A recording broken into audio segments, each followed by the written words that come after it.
Армысыздар, құрметті көрермендер. Бүгін Майра Шамсудинова атындағы ән өнер шығармашылық мұражай үйінде алғашқы рет түсіріліп отырған Әлқисса әдеби музыкалық бағдарламасына қош келдіңіздер.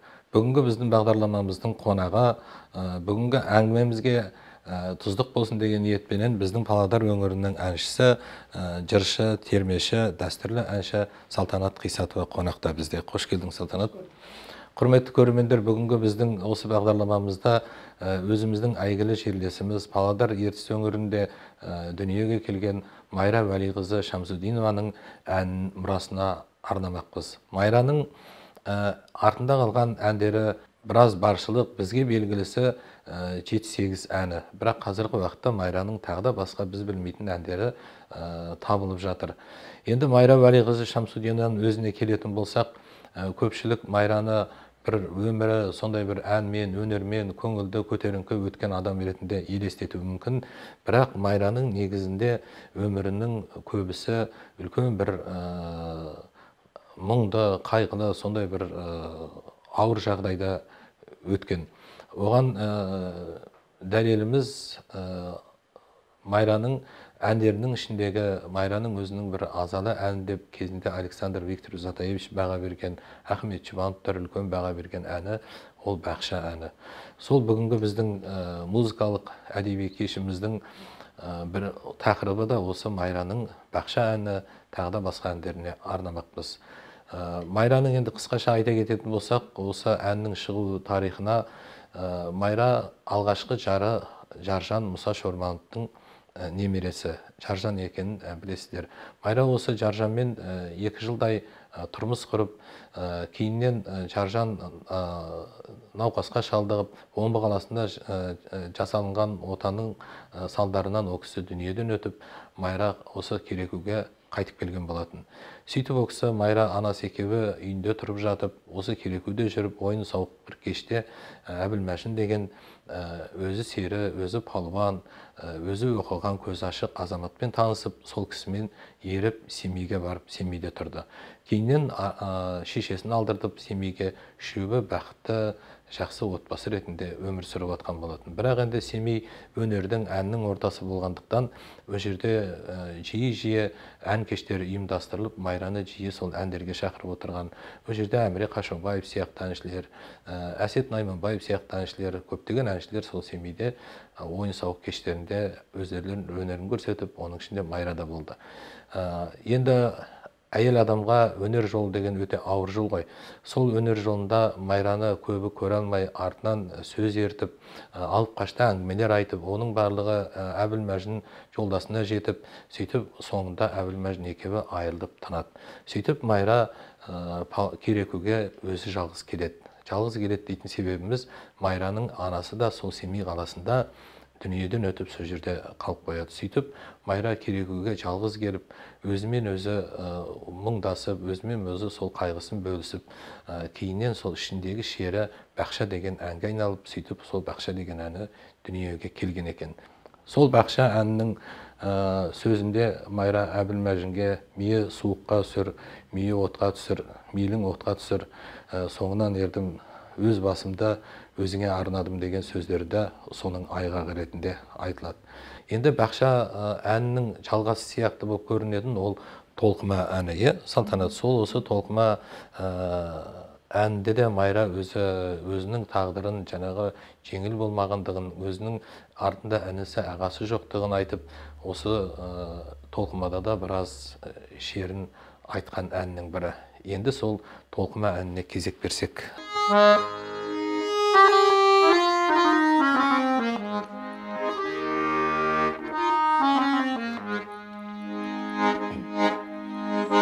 Отырмын осынау үйдің көзім жайнап шарға қанатсызданып ішім қайнап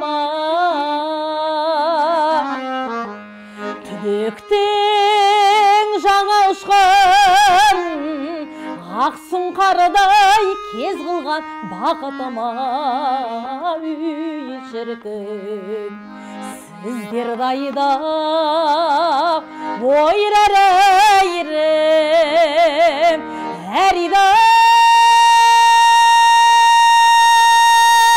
айрым май әрида дайдым мой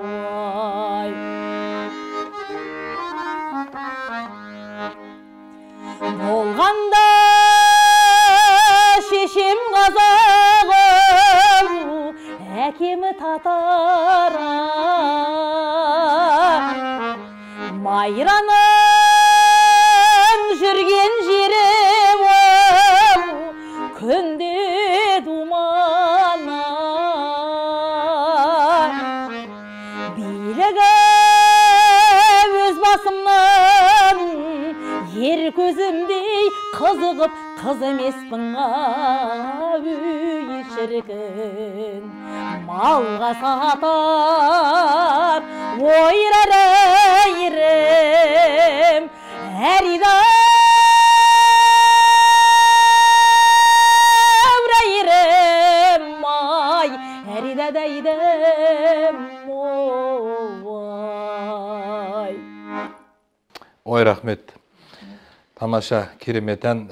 Майра осы әнінде айтады ғой, жарасар күміс жирен тайға, қарайды өңшең мақұлық күнмен айға, артымда сүйенетін ағаным жоқ, тапсырдым өз басымды бір құдайға дейді. Енді Майраның әкеден, анадан жалғыз болғандығы, ол енді әрине қабырғасына батты. Өйткені алдында сүйеніш ағасы жоқ, артында бауыры жоқ болғаннан кейін, енді оның үстіне әйел адам болғандықтан Майраның тағдыры да осындай бір өте ауыр болды. Енді ол өмір бойы әйел бақытын іздеген адам, өмір бойы бала сүюді армандаған кісі ғой. Енді осы Майраның артында іздеушісі жоқ деп айтсақ артық емес. Бірақ енді өздерің сияқты өнер адамдары бар да, сол Майраның ән мұрасын қаншалықты зерттеп жүр қазіргі уақытта, соған кішкене айта кетсем бір-екі ауыз. Енді қазіргі таңда енді біздің енді Павлодар облысы бойынша бізде енді осындай зерттеу орталығы жоқ деп айтуға болады. Бірақ дегенмен де осы болашақта алдағы уақытта осындай зерттеу орталығы ашылып, осындай әр өнер жағынан әр композиторды болмаса әншілерді зерттеп, және осы болашаққа балаларымызға, ұрпақтарымызға насихаттап беріп, әр қарай дамытып, сол жолында осындай зерттеу жұмыстары жүргізсе, нұр үстіне нұр деп ойлаймын. Енді бір сөзбен айтқанда, бір өнерді бір жолға қойып зерттейтін бір орталық керек дейсің ғой, расында да енді шын, өйткені біздің мына Ертіс Баян өңірінен шыққан өнерпаздар өте көп. Олардың барлығын шығармасын зерттеу, енді оған үлкен бір жұмыс күші керек. Және де оны білетін профессионал түрді мамандарда қажет. Енді осы Майраның әндері біраз бар, көптеген әндері бар. Біз білетін 7-8 ән еді, қазір енді Майраның тағы да біз білмейтін әндері шығып жатыр. Осыны қалай зерттеліп жатыр, осыны кім зерттеп жүрген қазіргі уақытта? Енді қазіргі уақытта енді республика бойынша қазіргі енді өзімізге дәстүрлі әнші, қазіргі таңда Гүлмира Сарина әпкеміз бар еді. Сол енді Майра апамыздың көп әндерін енді шығарайын деп жатыр, жарыққа Алла қаласа. Көп жұмыс жасалып жатыр. Айтады кетік болсақ, жуырда ғана бізге Майра музейіне келіп, бізбен сұхбаттасып, осындай Майраның несіне өз үлесін қосып дегендей, біздің Майра апамыздың өнерін және көп әндерін насихатталмай жүрген осы Гүлмира апамыз насихаттап, әр қарай осындай ән жинағы шығады деп ойлаймын. Енді ол ән жинағы шығып жатса, енді ол үлкен бір қуаныш қой, шүйінші сұрайтын дүние. Сондықтан Гүлмираға біз сәт сапар тілейміз. Осындай үлкен ауыр жүкті арқалап өзінің мойнына алған екен, енді соны аман есен атқарып шықса деп ойлаймыз. Енді Майраның әндерінің мысалы қарап отырсаңыз, Александр Викторович Затаевич 13 ән жазып алды, Майрадан. Соның жартысы Майраның өзінің әндері шығарған. Енді халық әндері, халық композиторлардың әндері бар.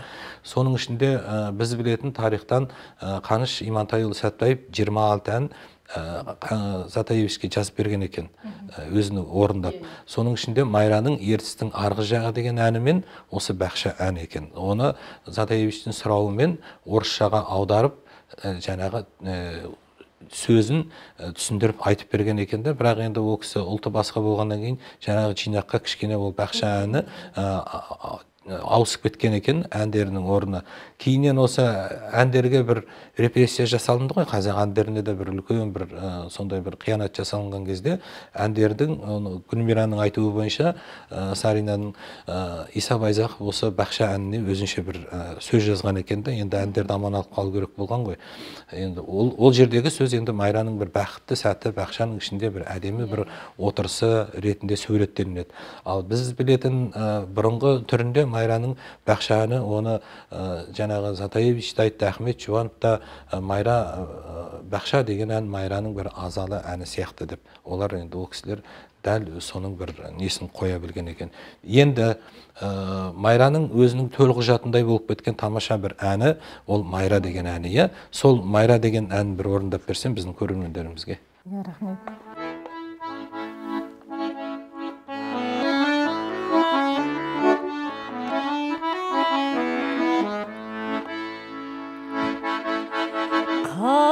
Қазидім медвалидің майратым, тартады бозбаланың мәдениеті.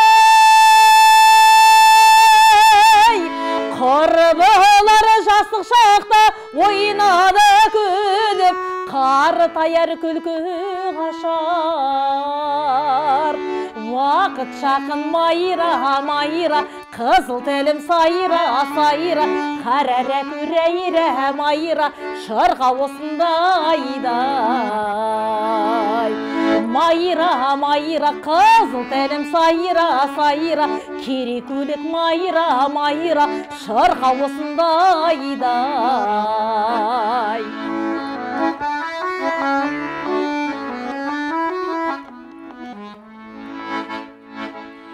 Дегенге ат Майра, атым Майра,